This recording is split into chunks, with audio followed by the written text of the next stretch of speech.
आप सभी को मेरा नमस्कार। आज का हम इस वीडियो में देखेंगे स्टेयर्स के बारे में, ठीक है। और जो इसमें टर्म्स यूज होते हैं उनके बारे में एक एक करके हम देखेंगे। तो सबसे पहले हम देखते हैं स्टेयर को डिफाइन करने से पहले दो टर्म्स को समझते हैं। एक ये जो है हमारा है ये राइजर, ओके, और दूसरा जो है ये है ट्रेड। तो हम कह सकते हैं यही तो मिलकर राइजर जो है, ये राइजर जो दिख रहा है riser riser riser riser riser, और ये जो है हमारा रेड कलर से जो हैचिंग हुआ है ये है हमारा ट्रेड। तो इसी से मिलकर तो हमारा स्टेयर बना हुआ है। तो हम ऐसे इसको डिफाइन कर सकते हैं कि नहीं कि राइजर एवं ट्रेड की ऐसी अरेंजमेंट जिसकी सहायता से हम एक तल से दूसरे तल तक राइजर एवं ट्रेड की ऐसी अरेंजमेंट जिसकी सहायता से हम एक तल से दूसरे तल तक जा सकते हैं या फिर उतर सकते हैं, उसे हम स्टेयर कहते हैं, ठीक है। तो अब आते हैं राइजर के बारे में। राइजर के बारे में कुछ और पॉइंट्स है, इसको जानते हैं। राइजर जो होता है हमारा, ये राइजर हमें वर्टिकल डायरेक्शन में डिस्प्लेस करता है, डिस्प्लेस करने का काम करता है। राइजर जो है हमें वर्टिकल डायरेक्शन में, यानी कि हमें स्टेयर की सहायता से, स्टेयर की हेल्प से हमें कहाँ जाना है, एक तल से दूसरे तल पे जाना है, यानी कि वर्टिकल डायरेक्शन में जाना है। तो मान लीजिए कि हमें यहां से एक तल से, इस बिल्डिंग से हमें यहां जाना है, ठीक है। तो इसके लिए हमें क्या चाहिए, राइजर चाहिए, जो कि वर्टिकल डायरेक्शन में हमें डिस्प्लेस करेगा ऐसे, ठीक है, वर्टिकल डायरेक्शन में।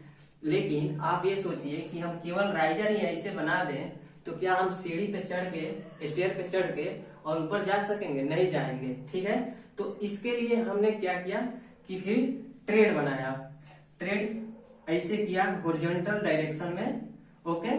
तो ये जो होता है हमारा ट्रेड जो होता है ये डिस्प्लेस इन हॉरिजॉन्टल डायरेक्शन, ठीक है।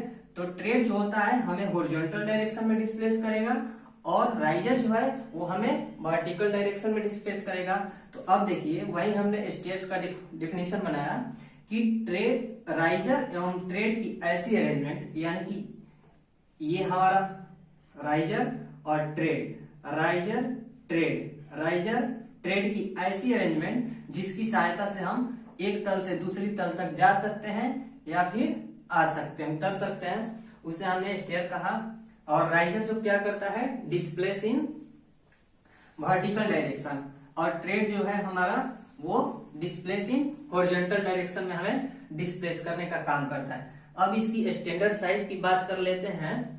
राइजर जो होता है, ये भी राइजर ही है, राइजर की स्टैंडर्ड साइज जो होती है वो 15 से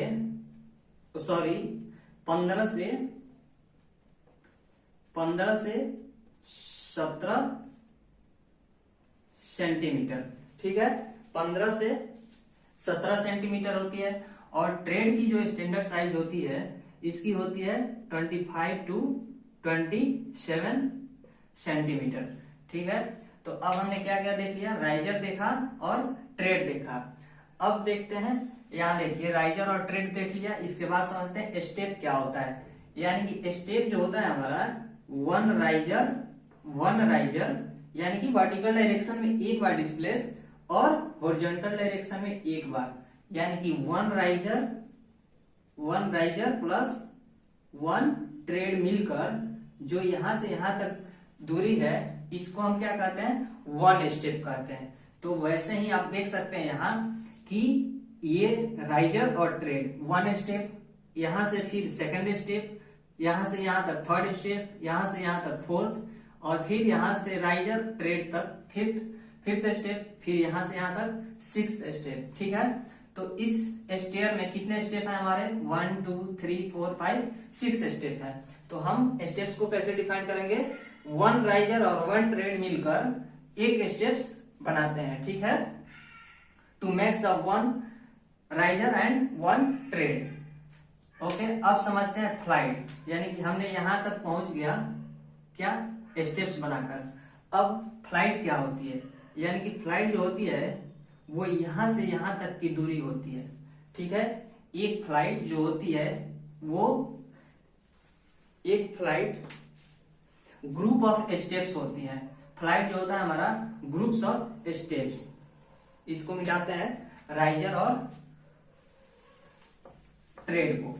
अब समझते हैं यहां फ्लाइट क्या होता है। फ्लाइट, ठीक है, तो फ्लाइट जो होता है हमारा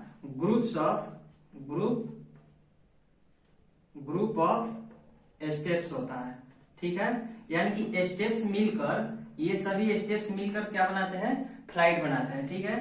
तो फ्लाइट जो होता है ग्रुप्स ऑफ स्टेप होता है, यानी कि यहां से यहां तक जो दूरी है, डिस्टेंस है, ये हमारा वन फ्लाइट होगा, ठीक है। उसके बाद समझते हैं गोइंग ऑफ स्टेयर, यानी कि गोइंग ऑफ स्टेयर जो होता है, गोइंग ऑफ स्टेयर, जब स्टेयर बनाया जाता है, जब स्टेयर बना रहे हैं इसे, तो हमारे नीचे भी तो कुछ लैंड जो है, जमीन जो है वो कवर हो रहा है। तो इस फर्स्ट राइजर से लेकर और लास्ट राइजर तक की जो बीच की डिस्टेंस है, इसे ही हम क्या कहेंगे, गोइंग ऑफ स्टेयर, ठीक है। यानी कि फर्स्ट राइजर से लेकर लास्ट राइजर के बीच की दूरी को गोइंग ऑफ स्टेयर कहेंगे, पहले राइजर से लेकर लास्ट राइजर तक। अगर हम गोइंग ऑफ स्टेयर को बढ़ा दें, गोइंग ऑफ स्टेयर को बढ़ा दें तो हमारी क्या होगा, गोइंग ऑफ स्टेयर जो है इसको बढ़ा दें तो हमारा स्पेस भी बढ़ जाएगा, क्योंकि सीढ़ी जो स्टेयर है और इधर आगे तक चली जाएगी तो ज्यादा स्पेस कवर करेगा, तो स्पेस क्या होगा हमारा और ज्यादा कवर हो जाएगा, बढ़ जाएगा, ठीक है। तो गोइंग ऑफ स्टेयर जो होता है वो horizontal distance between first riser to last riser, ठीक है। इसके बाद समझते हैं लैंडिंग, यानी कि यहां तक हमने देख लिया गोइंग ऑफ स्टेयर। इसके बाद से हमारा जो है लैंडिंग, इसको समझते हैं क्या, लैंडिंग, ठीक है, इसे हम लैंडिंग बोलते हैं। लैंडिंग क्यों बनाते हैं, सबसे पहले ये समझिएगा। मान लीजिए कि किसी भी बिल्डिंग में सीढ़ी है, लगातार ऐसे ही बना दिया जाए ऊंचा, तो फिर चढ़ने में थकान महसूस होता है बीच में, ठीक है। मान लीजिए आप तो 18 साल 20 साल के हैं, तो आप लगातार चढ़ जाइएगा 3 मंजिल 4 मंजिल तक, लेकिन जिसकी एज ज्यादा हो गई है, 40 हो गई है, 40 प्लस, तो वो चढ़ने में थकान महसूस करते हैं, ठीक है। तो वो क्या करते हैं, यहाँ रुक कर अपना फिजिकल रिकवर कर सकते हैं, लैंडिंग पे रुक कर फिजिकल रिकवर कर सकते हैं, ठीक है। तो हम कह सकते हैं कि लैंडिंग इसलिए बनाया जाता है कि कोई व्यक्ति अपना फिजिकल रिकवरी कर सके। बाद से लैंडिंग जो होता है हमारा वो डायरेक्शन चेंजिंग में भी काम आता है। जैसे मान लीजिए कि वन फ्लाइट यहाँ से यहाँ तक हो गया, उसके बाद से हमें डायरेक्शन सीढ़ी का चेंज करना है। जैसे मान लीजिए कि हमने यहाँ से यहाँ तक चढ़ा, उसके बाद से ये हमारा लैंडिंग है, ठीक है। तो फिर यहाँ से डायरेक्शन जब चेंज करना होगा, जैसे हमारा स्टेयर यहाँ ऐसे है, देखिए स्टेयर ऐसे है, ठीक है। उसके बाद से हमें डायरेक्शन चेंज करना होगा, तो फिर हमें लैंडिंग की रिक्वायरमेंट होती है, ठीक है। तो हम ऐसे चढ़ते चढ़ते जाते हैं, फिर लैंडिंग पे, लैंडिंग के बाद से फिर इधर से डायरेक्शन चेंज करते हैं, तो डायरेक्शन चेंजिंग के लिए ही लैंडिंग की रिक्वायरमेंट होती है, ठीक है। अब एक बात यहाँ मिस हो गई है, फ्लाइट। फ्लाइट जो होता है, फ्लाइट वो वन फ्लाइट में मैक्सिमम जो होगा स्टेप्स की संख्या जो होगी, मैक्सिमम स्टेप, मैक्सिमम 12 और मिनिमम जो होगा, मिनिमम वो 3, यानी कि एक स्टेप में मैक्सिमम 12 स्टेप्स ही हो सकते हैं और मिनिमम 3 स्टेप हो सकते हैं, ठीक है। तो अब हमने क्या क्या देखा, सबसे पहले देखा राइजर जिसकी साइज 15 से 17 सेंटीमीटर और ट्रेड 25 to 27 सेंटीमीटर। इसके बाद से स्टेप को समझा, 1 riser plus 1 tread equal to 1 step, group of step flight, उसके बाद से ग्रुप ऑफ स्टेप्स को फ्लाइट, उसके बाद से हमने देखा going of stair, then landing. Landing के बाद बात आती है विंडर की। ठीक है, विंडर जो होता है हमारा, मान लीजिए कि ये वाली लैंडिंग को हम यहाँ बनाते हैं। इस फिगर में कुछ ने लैंडिंग बनाया यहाँ ऐसे। अब आप लोग देखे होंगे कि मान लीजिए कि सीढ़ी बनाना है हमें 3 मीटर हाइट तक, यहाँ तक। ये मान लीजिए कि रूम की हाइट हो गई और हमने सीढ़ी बनाना यहाँ से शुरू किया। ठीक है, यहाँ से बनाना शुरू किया और फिर हमारी यहाँ लैंडिंग आ गई और उसके बाद से यहाँ हमें आना है। तो उसके बाद से हमने क्या किया कि फिर सीढ़ी बनाते बनाते आया यहाँ से यहाँ तक। ठीक है, उसके बाद से क्या हुआ कि इतना हमने राइजर प्रोवाइड किया है कि हम यहाँ तक स्लैब यानी कि छत पे नहीं पहुंच पा रहे हैं। तो इसके लिए हमने क्या किया कि अब मान लीजिए कि जगह भी नहीं है, इधर इतना ही है जगह। तो उसके लिए हम क्या करते हैं कि वर्टिकल डायरेक्शन में जब राइजर को बढ़ा देते हैं तो राइजर मान लीजिए कि ये बढ़ जाता, हाइट ज्यादा हो जाता और ट्रेड तो इतना ही होता, तो ये यहाँ जाता, ये यहाँ जाता। ठीक, तो ट्रेड को बढ़ा दिए तो ये हमारा यहाँ टच कर जाता।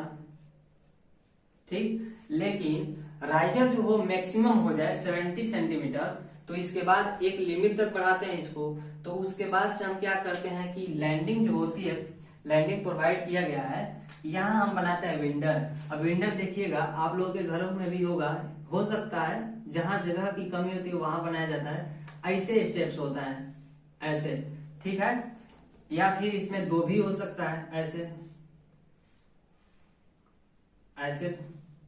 अब जितनी कम होगी उसी के अकॉर्डिंग हम क्या करते हैं यहाँ स्टेप्स को देते हैं। ठीक है, तो ऐसे होता है। तो इसको हम बोलते हैं विंडर।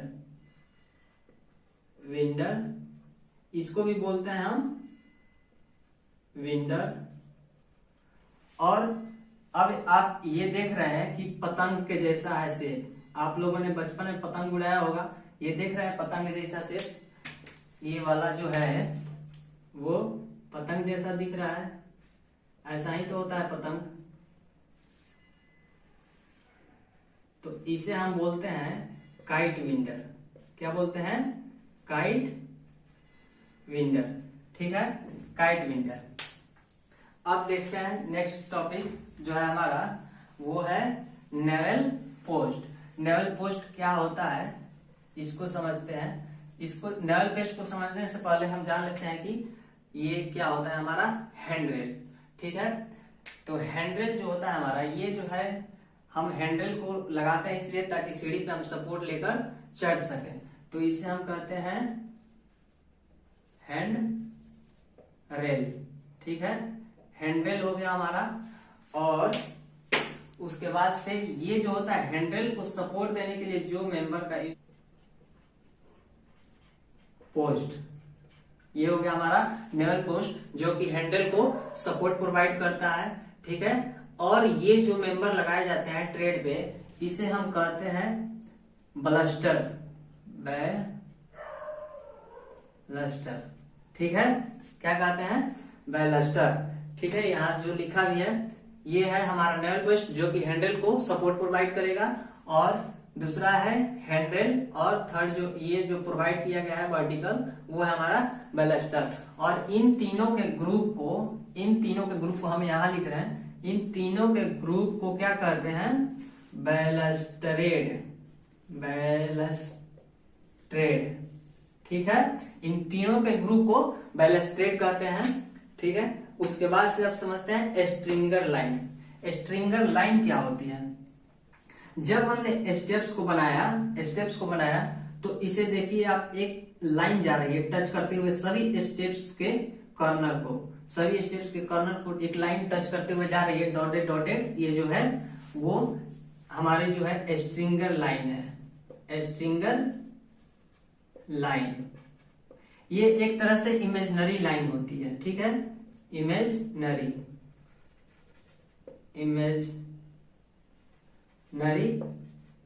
लाइन होती है। ठीक है, अब देखते हैं इमेजिनरी लाइन, स्ट्रिंगर लाइन हो गया। उसके बाद से ये जो स्लैब है, ये जो सीढ़ी यानी कि स्टेप्स डालने से पहले जो हम स्लैब डालते हैं, जिसपे हम स्टेप्स डालते हैं, वो होता है हमारा स्ट्रिंगर बीम। स्ट्रिंगर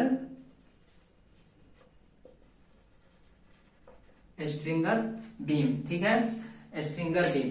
और जो स्ट्रिंगर बीम जो है उसके नीचे वाले पर्सन को हम कहते हैं सोफिट, या फिर इसको हम बोलते हैं वेस्ट। आप लोग बचपन में जब हिड एंड सीक खेलते होंगे, लुक्का छुपी, तो सीढ़ी के नीचे छुपते होंगे, तो सीढ़ी के नीचे छुपते समय जो हमें सर में टच करता होगा वही हमें है हमारा सॉफिट। तो अब जाइएगा, लुक्का छिपी खेलिएगा और देखिएगा सॉफिट कैसे आपके सर में टच कर रहा है। उस समय तो आप नहीं जान रहे थे कि ये क्या है, लेकिन अब जाकर देखिएगा कि सॉफिट क्या होता है, ठीक है, सॉफिट। और ये इसको इमेजिनरी लाइन इसलिए बोला कि ये सिर्फ हमें टच करते हुए डॉटेड लाइन से इसलिए हमने बनाया क्योंकि ये सिर्फ टच करती है, हमें दिखाई नहीं देती है, ठीक है। और स्ट्रिंगर बीम जो कि स्लैब स्टेप डालने से पहले स्लैब जो डाला जाता है उसे हम स्ट्रिंगर बीम कहते हैं। सॉफिट भी देख लिया, उसके बाद से अब समझते हैं सॉफिट हो गया। देन समझते हैं अब और दो टॉपिक बचा है, पिच, यानी कि ये जो है पिच जानने से पहले हम समझते हैं नोजिंग क्या होती है। नोजिंग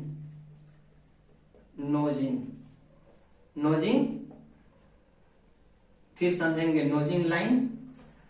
सबसे पहले देखते हैं नोजिंग। आजकल मॉडर्न लुक का जमाना है, ठीक है, मॉडर्न जमाने में लुक बहुत मायने रखता है, ठीक। तो सीढ़ी में भी हम क्या करते हैं कि लुक देते हैं। लुक देने के लिए इसमें जब हम स्टोन लगाते हैं तो क्या करते हैं कि इसमें बाहर हल्की सी प्रोजेक्शन निकाल देते हैं, ऐसे, ठीक है, प्रोजेक्शन ऐसे निकालते हैं। ये जो पर्सन जितना बाहर निकला है इसे ही हम क्या कहते हैं, नोजिंग कहते हैं, ठीक है, इसी को हम नोजिंग कहते हैं।